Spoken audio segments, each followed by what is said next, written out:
The Pilam Lagvijia coal power plant, built by the China Machinery Engineering Corporation, is said to be one of Sri Lanka's largest power-generating projects. It provides about 45% of the country's power, as well as provides jobs for about 20 million local residents. Tinsika is one of the beneficiaries. She is proud of her job, as it has helped to ease power shortages in her country.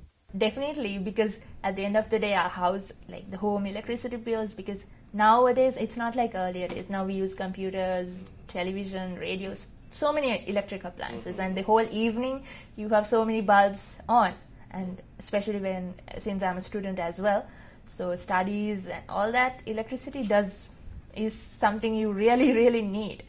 And you can't, it's like, if you take one household, okay, myself is working, my father, my mother, but everyone can't exert so much, and earning is difficult, So as much as possible, we would like to cut down on the spending. So if this change happens, actually it will benefit a lot.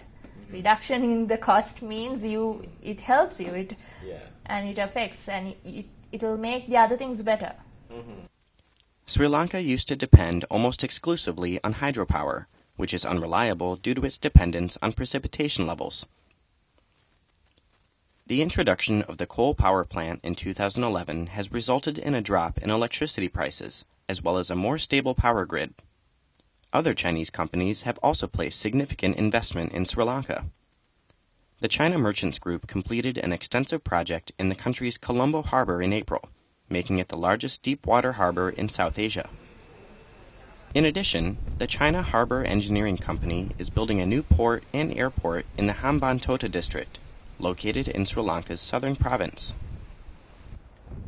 China Harbor Engineering first started working in Sri Lanka in 1998, when civil war meant that local conditions were still rough. I was a technician at that time. The first project was small, only $6 million. We lived in a garret in the port. It was a 150-year-old building, almost hollowed out by worms. Some of my peers lived in cargo containers and ship cabins. It was quite difficult.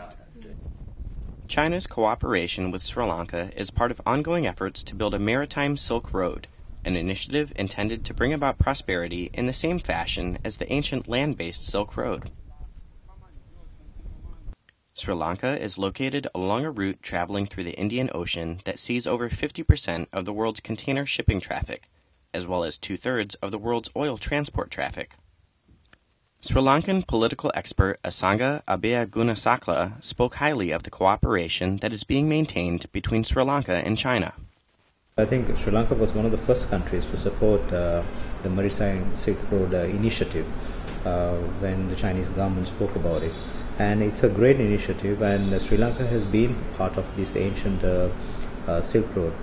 And Sri Lanka can play a very important role being at the center of the Maritime Silk Road, connecting the Europe as well as the East Asian countries. So I think in two ways that Sri Lanka can contribute. One is on trade, so building that bridge between the two regions, and the other would be on security.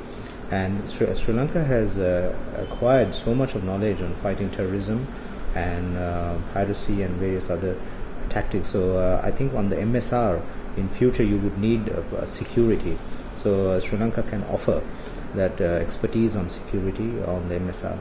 All what the Chinese companies are doing to Sri Lanka, we greatly appreciate, because see, Sri Lanka have been going through a very tough time because of the war, and soon after war, raising by doing stuff on our own is very difficult. So we need some strong hand, and not all countries could help, and not all countries would be willing to help. So China was a country that was willingly extended that hand, that helping hand. And they came, so many countries, because other countries, they are scared to establish. They think still we are not stable. But Sri Lanka needs some hand as well to come to that stable situation.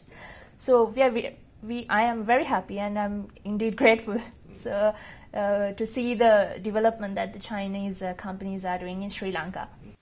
China is Sri Lanka's largest foreign investor. Its investment has largely gone toward the infrastructure, fishing, manufacturing, power, and textile sectors.